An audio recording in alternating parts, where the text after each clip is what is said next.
Thank you. Yeah, that's still my name. It's my legal name. So, thank you. Maybe to say something about the petition in 2017. Honorable Isaac Mora, thank you so much. You dealt with something maybe you didn't know what it was, but it was a good journey. That is why we are here. Thank you so much for being the voice of the voiceless. So I am Mary Waithera, and most people wonder why is Mary wearing a suit and in this deep voice.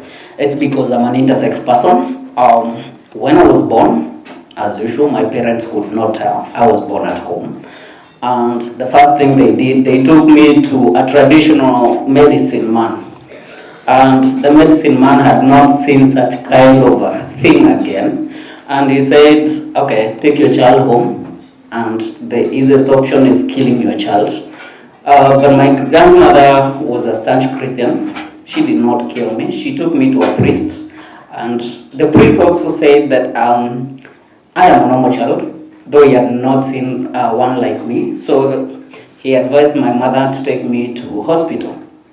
So when I was taken to hospital, I stayed for 3 weeks because even the doctors could not ascertain whether I was a male or a female. And eventually they said, they came to a consensus that I should be raised as a female. And they gave their reasons. And so I grew up as Mary Waithera, and partly Oligre. I am still Mary Waithera, but people question why James Karanja. It's because when I was taken back to the priest to baptize me, he refused. He said he doesn't know who this child is, so he can't baptize me. So I grew up without being baptized. And I went to school normally, that is primary school. But when I was growing up, there was usually these kind of challenges with my grandmother, because anytime, for example, she would send me to go and fetch water and deliver, I would not use my back like other girls. I would use my my shoulder. So most of the time there were this kind of conflict until I went to class 8, passed well, and it was time for me to be taken to secondary school. In fact, in that village, I was the first person to go to a boarding school. So I went to a girls' boarding school, and it was not easy for me because I always remember the first day very well. My grandmother had not bought for me sanitary towels. And so when she took me, the matron asked why. So my grandmother believed that for you to be, to transform into a normal womanhood, then you must have undergone genital cutting. So to her, I had not undergone through female genital cutting, therefore I could not get menses.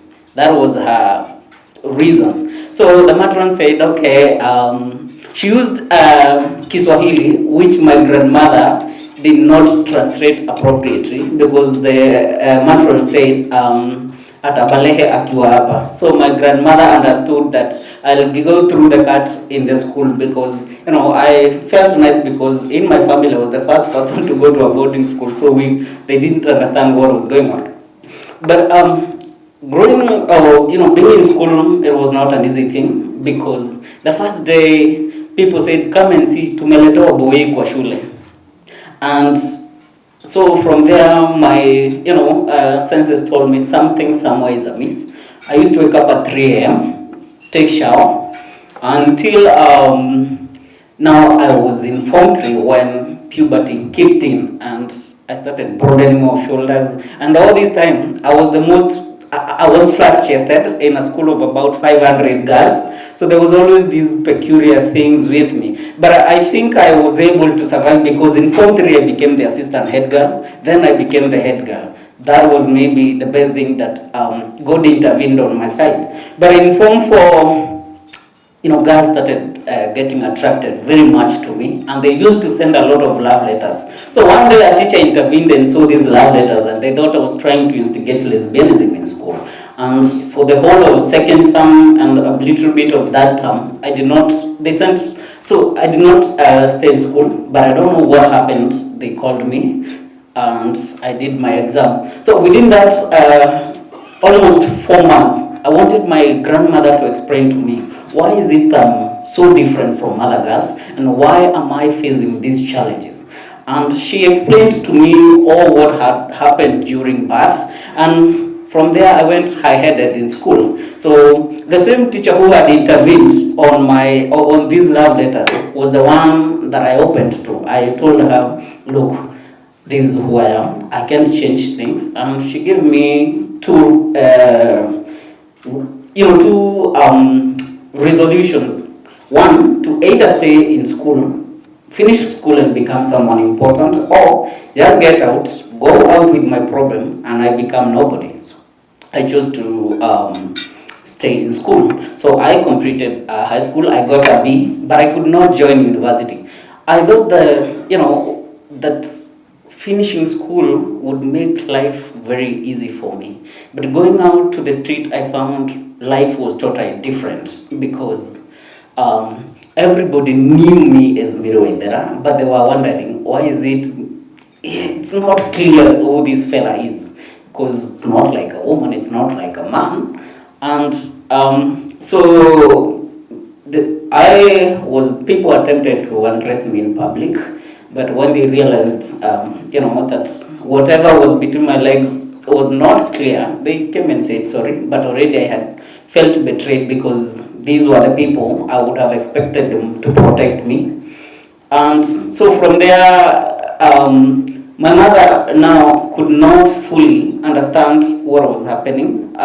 So she was still getting stressed, depressed, and she couldn't handle the depression. So she lost her memory, because she couldn't explain about this intersex child who she couldn't be able to move with me in life. So with all these kind of difficulties, I tried committing suicide. I tried 3 times, and I always tell people I've never understood how. It was never successful. And so within that time, the last suicide, I realized I'm the only person in this world, and I have to fight for myself, and nobody else will ever fight for me. And that is when now I started getting online, and the first person I saw was Honorable Isaac Mora, and that is where we started the journey. I later joined university. I thought, being at the university, things would be very easy, because you have people who, will even Google and see what is intersex or what is this. But to me, it was a shocker, because in the first semester, I was sent out of an exam room because lecturers wanted to see me Waithera. And when they asked me to stand up, I don't know who said that women must have breasts. I don't know. And I was sent. It was so disheartening for me. And that has been like a norm. Anytime I'm about to sit for an exam in the University of Nairobi, I must be asked to stand up and explain who is Waithera and how is Waithera in me. And I have to explain then, if I am Waithera, why? I don't know why I have to explain all these kind of things. And despite being 28, I have never voted. I cannot vote, and I cannot even access simple things like bank, because anytime you think or you want to access, then people will always try to question, and at some point they will, kijana, stop using other people's identity. But I have tried beating the system, not once, not twice. For example, I corrected an ID card by the roadside by a gentleman's name, and I used it for a very long time. I know that was me, it was not me, and I knew what it carried in terms of security issues, but I had to survive, and that was my only way and option to survive. So for us, it's for intersex people, and why I feel that there is a need. Why I feel there is a need for us to be counted in this census is, one, that we must at all costs try to stop infanticide. Nobody has the right to kill a child just because they have gone in between their legs and realized it's not the expectation. So infanticide must be stopped, and it can only be stopped if we as a country address and say that it is okay, it is normal to have an intersex child. The other thing is education. I think I have fought for my space in education. Even when I'm sent out of an exam, I still go back because I understand the importance of education. Not all intersex persons are like me. In fact, if you like have 100 children, you realize 20, and you see 20 of them don't go to school, and come to the factor or try to source out the factor and realize that it's because they are intersex, then you realize there's something wrong, and it is not this children that are on the wrong side. It is the system, and we must try and accommodate these children within the education system. So when you think of healthcare, it is only with the intersex people. For example, the first year you give a name, Jane, then the doctor decides, no, they call you back by the second year, they say, no, you're not James, you are Jane. Then they stay again for some time, they say, we feel we made a mistake, you are James now. It is only people like us who at some point I feel we're being used as guinea pigs, and nobody is willing to speak about it because it is a cash cow. In fact, for example, for you just to go through the mere test, it is 320,000. These are tests alone. Then you decide to do the procedure, it goes to about 500,000. Then imagine you being asked to pay 1 million for surgeries. Nothing of this is covered by the national insurance health, and nothing of this is covered by private insurance. And the problem with it, you don't go for one surgery. In fact, when you go for one, it requests for others. So in fact, the people with the fewest surgeries is 4, the highest is 13 surgery. Then you lose the purpose even of the surgery.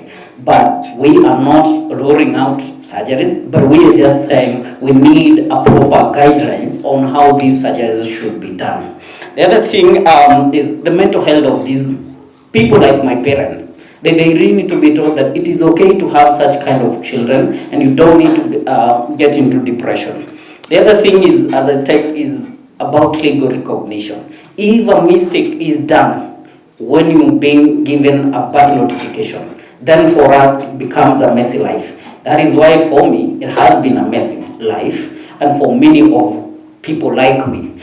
And for me, again, I told you, I like to beat the system. I realized since the priest refused to baptize me, in 2016 I went, got baptized, and now I have James Karanja. So today you request for my school identity card, is Mary Waithera. You request for my national identity card, it's James Karanja. So I'm 2 in 1 person. You need to think about it, in terms of security-wise, what it can do.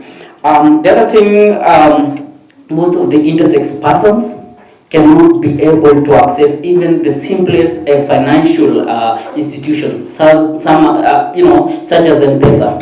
Honorable Mora will tell you that he has at some point intervened where an intersex person has been held in the bank for more than 4 hours just because they are intersex and they cannot explain who they are. The other thing is that when you have all those problems, these are people who cannot vote, yet they are of good sound mind. Why would we deny them the right to vote? We need to speak about these people. Let us not have them as second-class citizens. They are part and parcel of this society, and they will go nowhere. We need to accommodate people like me. And the other problem is adoption. It is only that you cannot adopt an intersex child. Many of them are in children's centers. The law does not recognize adoption of an intersex child. But they need love, they need care, just like any other child. So all these things cannot be achieved if we do not have the numbers. The numbers of these people are important, and maybe I want to thank the government, at least on its part.